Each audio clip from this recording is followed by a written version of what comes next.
part of the Press Play Podcast Network. Look up in the sky. It's a bird. It's a plane. It's Superman. This is Jason J. Lewis, the voice of Superman on Justice League Action. This is Mark Wade, writer of Superman Worldwide, and you're listening to the Krypton Report.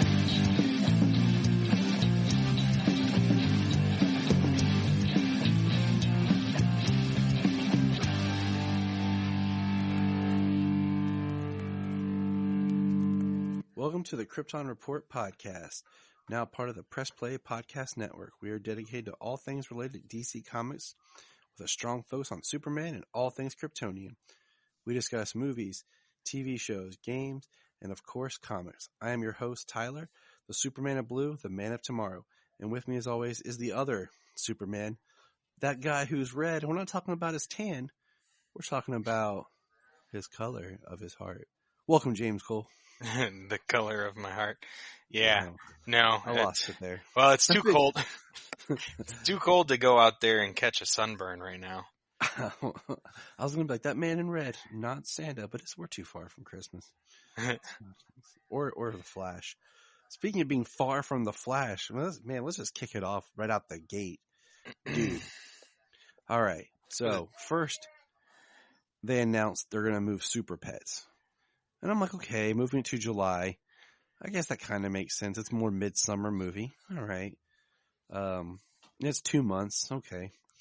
Then The Rock announces that with that also they're going to move Black Adam. And I'm like, hold on, bro. Hold on. So they're moving Black Adam to October. I'm like, dang. That was the next one up in July. So I'm like, okay.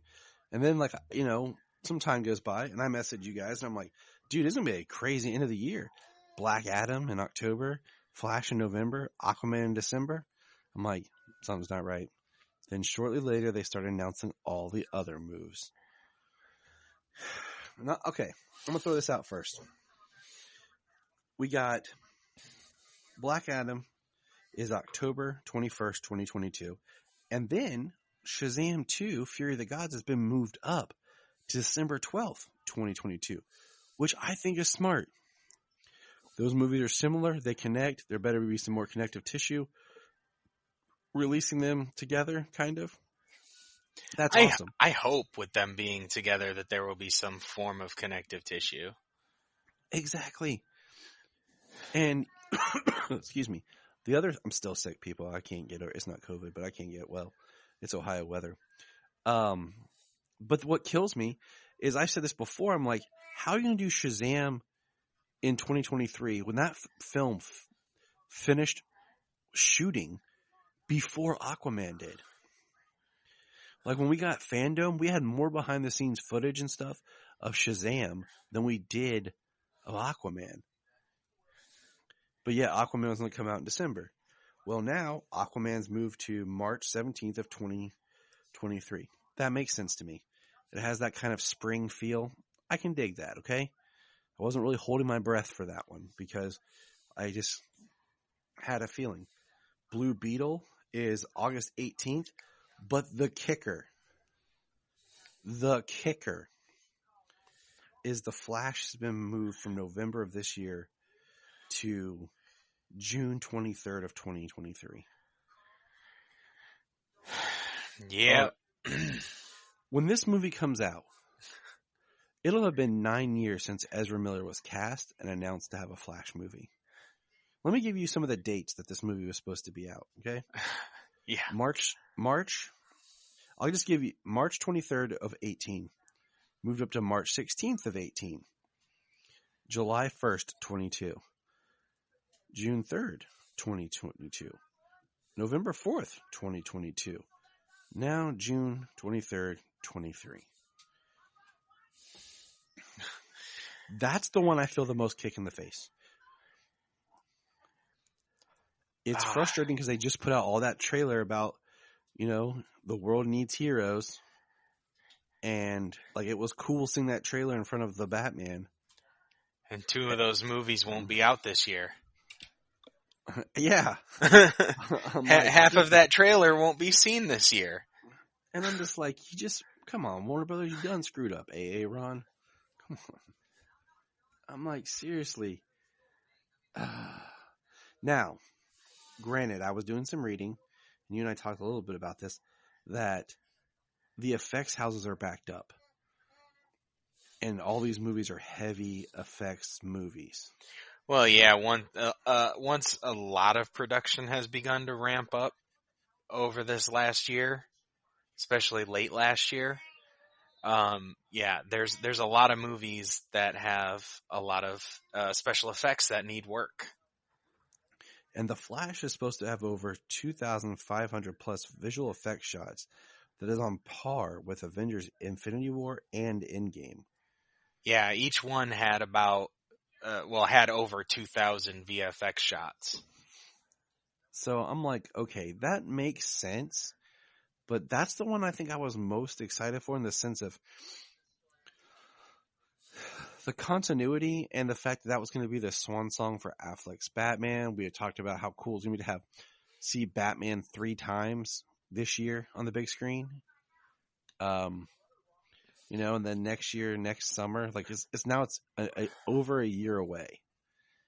Like my kids will finish this school year, go through next school year, and then my son will be ready to start 3rd grade and my daughter will be ready to start 1st grade when this movie comes out. Like, that just makes my stomach turn. Well, Ezra Miller was announced as the Flash before your kids were born. Exactly. Dude, Ezra Miller was announced as the Flash the day after the Flash premiered on the CW. And he's not going to get his solo movie until 2023. That's wild.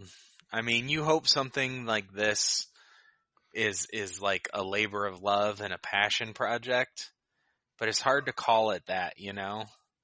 And the thing is, that means like any sequel or, more of the Flash is like how much longer down the road. But man, that one's it's a tough one. And the other thing I thought, okay, I threw this at my friend Donovan. I was like, is it because that they want this year to be the year of the Batman? And then they don't have any Bat property. So next year, the Flash will have 2 Batman in it. And they can really beef that up and have some Bat-related property next year as well. Well, I mean, I guess there's the potential for that, right? I mean, we have Batgirl coming out, and who's to say what that's going to... Yeah, hold on. We're getting there. We're going to talk about that.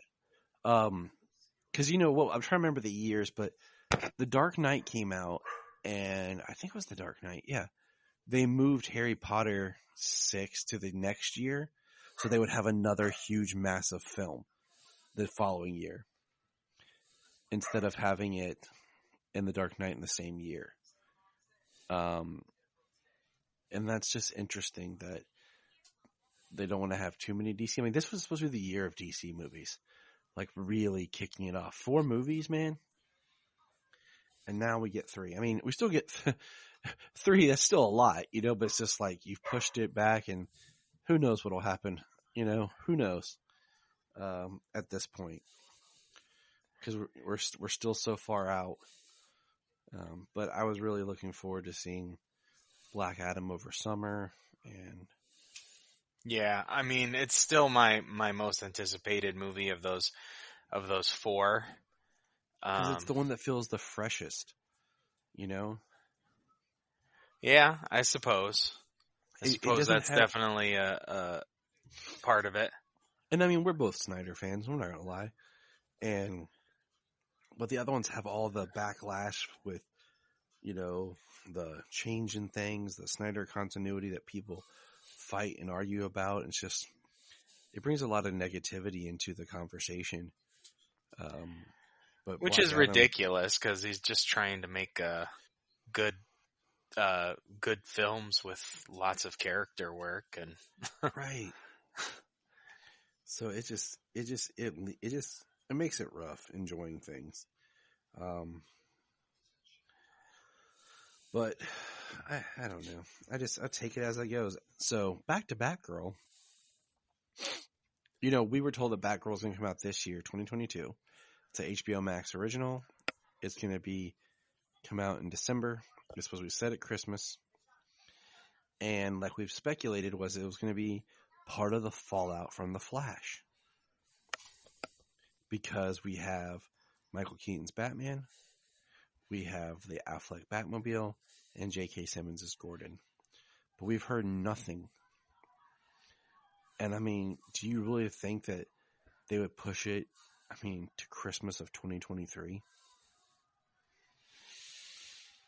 I don't know. Like, with the way things are going, they could. I was going to say, do I see them doing it? Absolutely. I see them making that decision to do that if it were to come down to it, because I don't know. I guess they just think things can continue indefinitely and hold the same momentum. We talked about this, what part of what killed Wonder Woman 84 was they kept teasing it and then taking it away, teasing it and taking it away. There was no big ramp up hype. Like, McFarlane was teasing that they're about to release the figures for Black Adam. And now I'm like, are they going to hold off a little bit longer now? Right. They start releasing that stuff. Yeah. I think that definitely took away from some of the hype, but I also think the movie itself shot itself in the foot. So. But yeah, at least I'm still getting Super Pets this year. Always makes me think of that scene in Deadpool. At least we still have Bowie. He's like, and then in other news, Flash related news, I was reading an article in Entertainment Weekly about the Flash on CW. Like, they haven't done the renewals yet, and they're writing the season finale. And the showrunner, whose name evades me right now, is writing it to be a series finale and a season finale, in case they don't get picked up for another season. So it's potentially like, until we hear about renewals and everything, that they're preparing for the end of the CW's Flash, and that's to me, that's the end of the Arrowverse. Like, the only true Arrowverse show still going is the Flash.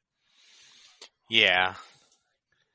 And all the other ones have like these, teeny connections and everything, but the heart is the Flash. And this season was good. Like, the Armageddon thing was really good. It wasn't great, but it felt better. The way, I'm trying to think. The way season 6 ended was rough because of COVID. Season 7 was just weird because of that was one of the first shows back in production, and the shooting, you could tell it was off, but season 8 seems like they've come back around. Well, that's good to hear. I'll have to work on catching up on that. So, but yeah, hey, I enjoy it. It's one of those like comfort shows. Like, I just enjoy it. It just takes me back, And I can't believe it's on season 8, but. Yeah, that is pretty nuts. I remember being so excited for that pilot to come out. Yeah. I didn't get the pilot before it came out. I watched it on TV. Oh, I got it before it came out, thanks to a friend, what do you call it? A friend of mine sent it to me, and he was like, "Here, man, you'll enjoy this." And I was like, "Do I? Do I not?" Yeah, I do.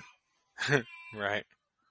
And I think I watched it like 40 times. And then I still watched it on TV just to see if there's anything was different. I was just as pumped to watch it. But yeah, that's what I got in news. I don't think I missed anything else. It's been a crazy time with trying to get caught up on stuff, but yeah. Oh, you're telling me. Here's the last thing. BuzzFeed has an awesome "Which Batman matches your personality" quiz. And I saw it and I took it this morning, and then I read the questions to my kids and let them pick. And then, of course, Jania. So here's what we got. Tyler and Jania, we're Ben Affleck. If you're white, then you Ben Affleck. And if you know that reference from a movie, you're awesome. Solomon, he's Vengeance. He got Robert Pattinson. Sayla, I'm Batman. She got Michael Keaton. She was not fun with that one. She was mad. But Was she mad? So That's cute. Yeah, I got Affleck too. Janita even like tried changing some things up and kept coming up as Affleck. And I was like, huh, that's good, Janita.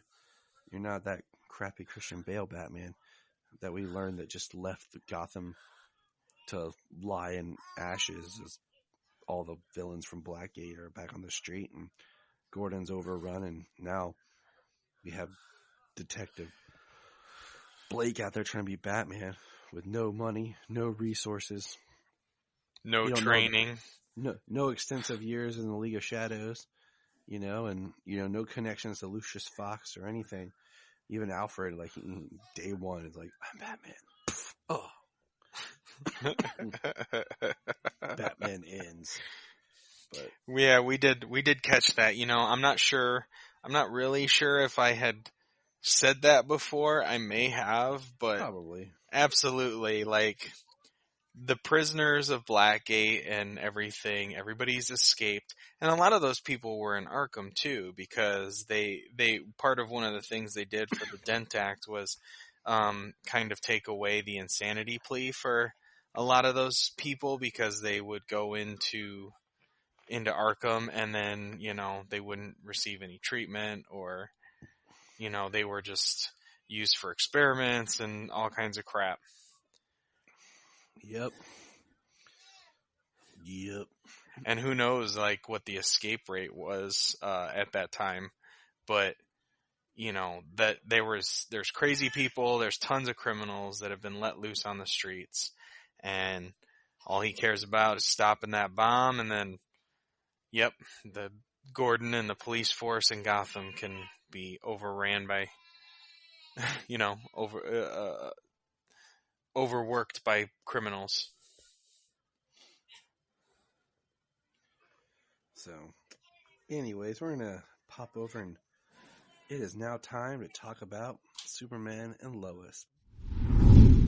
Hey, we're going to press pause and hear a few words from our other podcasts on Press Play Podcast Network. Hello, Brooks here with the Books with Brooks monthly book club podcast. Here's how Books with Brooks works. We read one book a month, and then we talk about it. Classics like Stephen King's The Shining, debut novels like We Are the Brennans by Tracy Lang, and tons of other compelling, life-changing stories, one book and 1 month at a time. So come read along with us, and then listen in. This is Dan Jurgens, and if you want to have a good time, keep listening to the Krypton Report. Remember to check out Krypton Report on all social media platforms. Go to linktree.com/Krypton Report. You find all of our information right there. And if you want to keep Krypton from exploding, join our $1 a month Patreon. That's right, for $1 a month, you'll get extra special content that you don't get on the main show, like movie commentaries and whatever else comes out of our mouths. So check it out, patreon.com/Krypton Report. Because we want to. So because it's awesome. Yeah, it's dope. So here we are. It's like a hit of XK. It's like taking a hit of XK. Woo! Like Ric Flair. Woo! So here's a question. I was thinking about this. Who owns the Daily Planet now? If Morgan Edge is Tal Rowe and he's locked up, who owns the Daily Planet? Yeah, Lois could go back to work there, right? See, now you're getting where I'm. Now you're smelling what I'm laying down. But she does own her own newspaper now. Just saying. Yeah, the Smallville Gazette does not have the circulation that the Daily Planet does. Mm-hmm.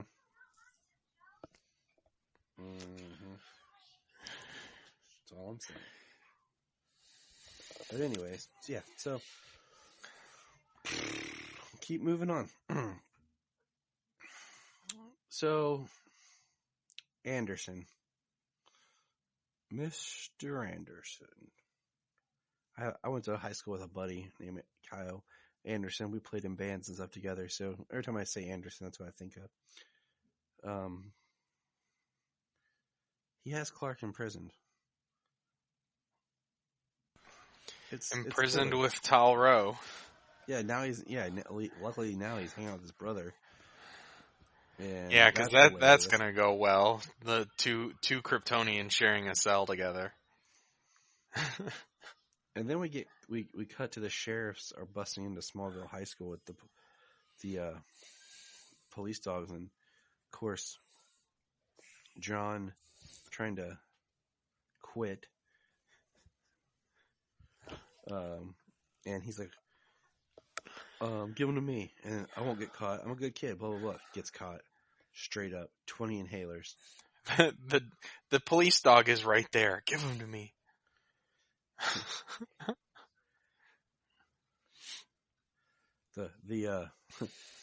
Isn't it Lois that refers to him as like space narcotics or whatever? Yeah, I think so. And dude, I'll tell you this. Jordan Alas, whose name flat out is Jor-El, I'm sorry. This dude can show great emotion in his face of just that fear of, the disappointment, the way his parents look at him. Like, dude, he is really, really talented with it. When he's getting ripped by Lois, very impressive.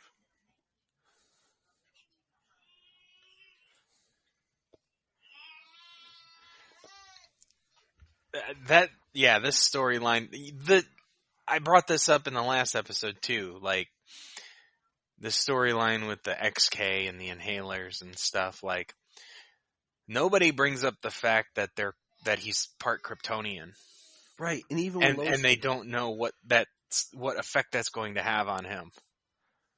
That's what made me the most angry when they were arguing and fighting. Is it's like they're trying to look at this just as like a regular parent. And I'm like, you're not even thinking, okay, in 2 years, a little over a year, your son finds out his father is Superman, his brother develops powers, you move him, everything that was his or his life is gone. Like, he is nothing anymore. And he starts taking this drug that's going to give him powers like his brother. I don't want to say there's a lenience there, but there should be a larger understanding. Yeah. Well, even at this point, John Henry Irons is laying in a hospital bed. Like, he doesn't even have the chance to work with him either. So he literally has nothing going on besides football. And I have in my notes, like, there is no mention of John Irons in this episode. No, I don't think. Not in this episode. I'm trying to think in one of the last 2 episodes. It must have been the last one. They said something about John, but just one line of dialogue. Yeah. Do you not have John in the budget, man? Because we're missing him. And also, Clark is in prison.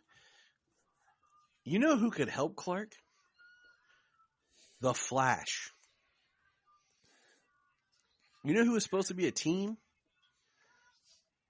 The Justice League? Or the Super Friends. Whatever. Okay? Like his cousin, who sucks because she just went on, ratted herself out and lives in her own pocket universe. Okay? Yeah. Whatever. You know what? Superman being arrested for treason should be a little bit of a bigger deal. And I'm sorry, but why is no one helping? Like, I want to see Barry and Clark again together. I would have loved to have been like, just, you have Tal Rowe and Clark sitting there, and Clark's just tapping. He's like, just wait, Tal. Just wait. And all of a sudden you see the Flash runs in, takes out the guards, frees them both. Boom. or even better, runs in, takes out the guards, pulls Superman out. Tal blinks, and there's Superman sitting outside the prison, and Tal's inside the prison. And he just smiles and flies away. Right. And Anderson's crying.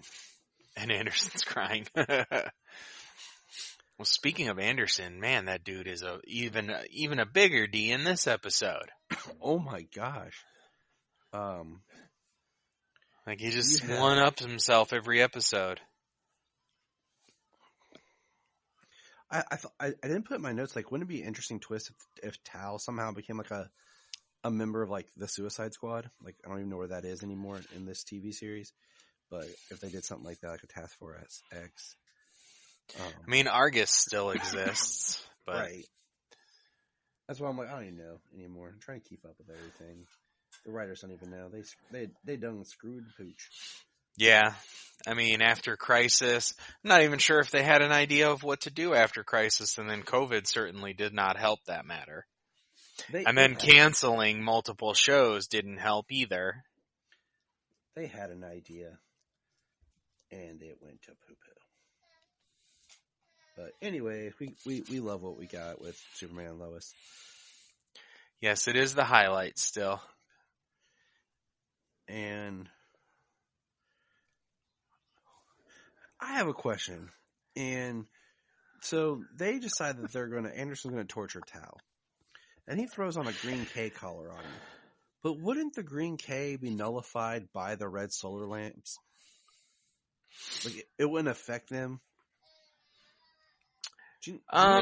Jeannie and I had a very long discussion about this that proves that my wife is amazing and just as nerdy as I am, because there is no scientific evidence about any of the seriousness of this, but we really did have an extensive conversation about this. Right. So. Well, I don't know. I mean, would the red solar lamps negate the radiation that comes off of kryptonite? I would think that the radiation itself, although we have seen in other iterations where when they don't have their powers, they are no longer hurt by kryptonite, which I think is still a kind of should be more of a genetic thing as opposed to because kryptonite radiation is affecting their biology. Our radiation doesn't affect their biology, but our radiation will kill us.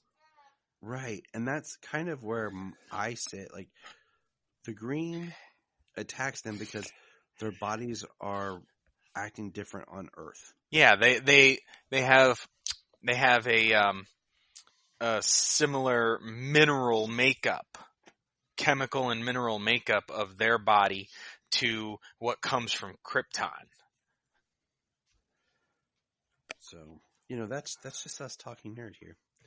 But yeah, that was my Yeah, I always thought that Kryptonians should always, no matter if they have their powers or not, would be affected by kryptonite because that's a biological thing. The only thing that would do that would stop it is nullifying the radiation because the radiation is specific to Kryptonians. And just because you have your powers removed via something else doesn't make you not a Kryptonian. See? Which makes you wonder with Jordan doing the XK, would green kryptonite affect him while the XK is in his system? Well, that's interesting because we see that Bizarro is powered up by kryptonite. Yeah, hold on, don't go there because I got super excited when that happened. Well, we saw a little bit of it in the last episode, which I forgot to mention, is he had an inhaler of green kryptonite before he flew off in the containment suit. You're right. I forgot to talk about that because it comes back in a big way in this episode. And we know that the XK weakens him, so I don't know. Does John on XK become nullified to kryptonite for a temporary time period? I don't know. So we'll find out today. Yeah, I totally lost my train of thought. Sorry. Right, no, that's me. So Tao basically says that he's going to basically rat Clark out and tell Anderson what he knows about Cal, the truth about Cal. Anderson gets the coordinates for where the prisoner is, And basically, Clark gave him the coordinates to the Fortress of Solitude, the Ice Fortress of Solitude. There, they find Bizarro's helmet. Of course, Anderson gets pissed. And it looks like Tal and Cal were playing the guards because they start fighting each other. The guards come in, and they use it as a moment to slip out and use the guard's weapon to take out the power to the red lamps and bust out of there. And Anderson's left crying and scared because he's a little cracker. Well, at this point, he is ignoring calls from his superior, from Hardcastle. Yep. Yeah, he's ignoring calls, and before he goes off the reservation, he discusses how that's what she's going to do, is take his authority away.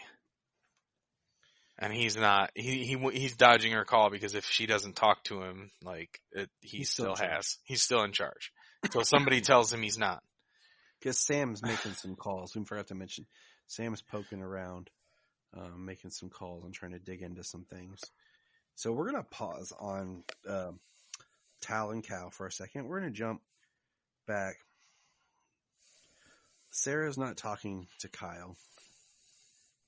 So who does Sarah call to talk to about coming from a broken home? She calls that girl to talk to someone about her father cheating on her mother. She calls the girl that she cheated on Jordan with. Oh, is that who that was? I wasn't sure who she called. Yeah. So the girl that she kissed at camp, that basically she felt like she cheated on Jordan and felt bad about with, she calls to talk to about her father cheating on her mother.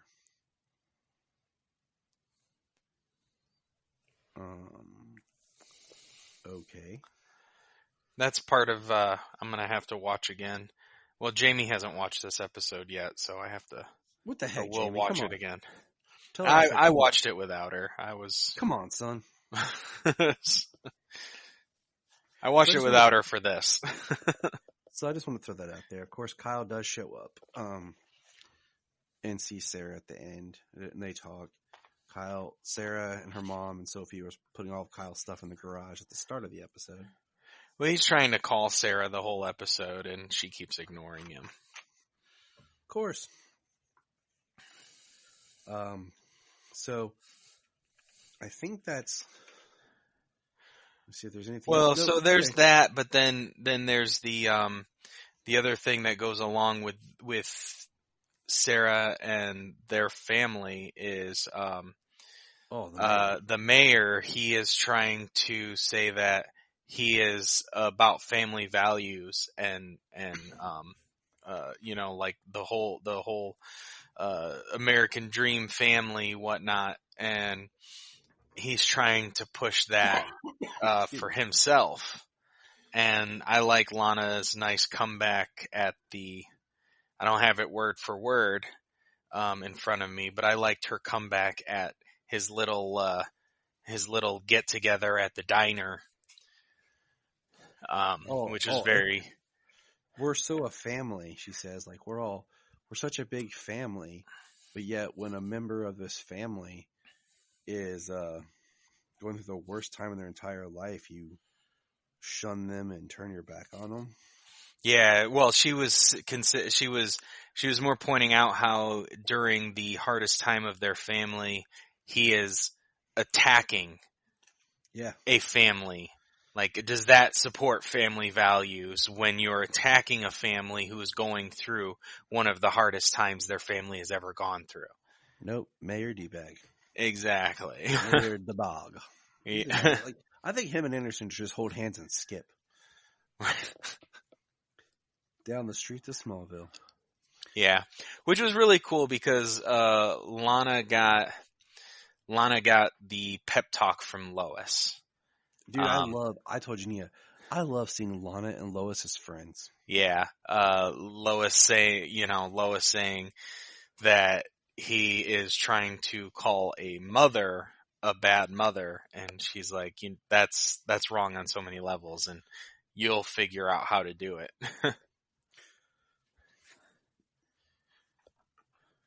Yeah, this mayor needs a kick in the Kawachis. So, back to Tal and Cal. They're seeing their mom. And they're in the desert. And then, what do my wandering eyes see? But not little tiny reindeers. No. We see Anderson rolling up. Anderson has decided to start taking XK. He took a crap ton of inhalers, and he is going to go after them using XK. It's kind of weird to me when you hate somebody or something so much that you basically become them to stop them. Yeah. So he's mad about the Kryptonians and the aliens, but yet he's going to use their powers to stop them. And he, of course, attacks the brothers, Cal and Tal.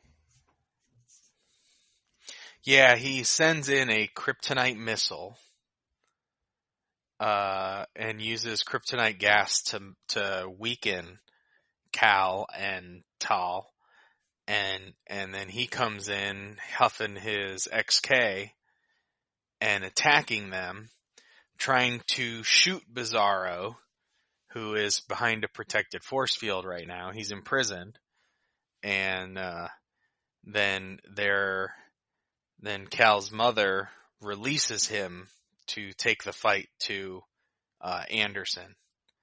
And this is where we get 3 more green kryptonite bullets shot into Bizarro. Right, so he's got the upper hand, so Lara releases Bizarro and asks him to save her sons.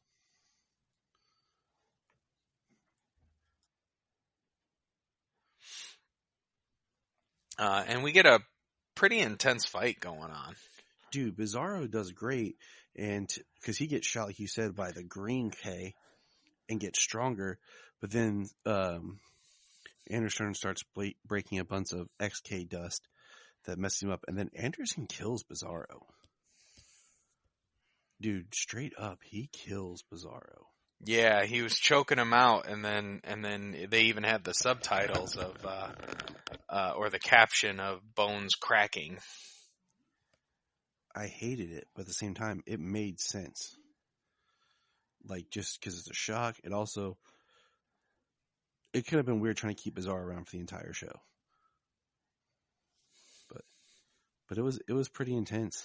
And then I thought he killed Tal, dude, because he shot, and we see that Tal gets shot in the chest by some green K, and Superman, takes him up to the sun, doesn't seem to help.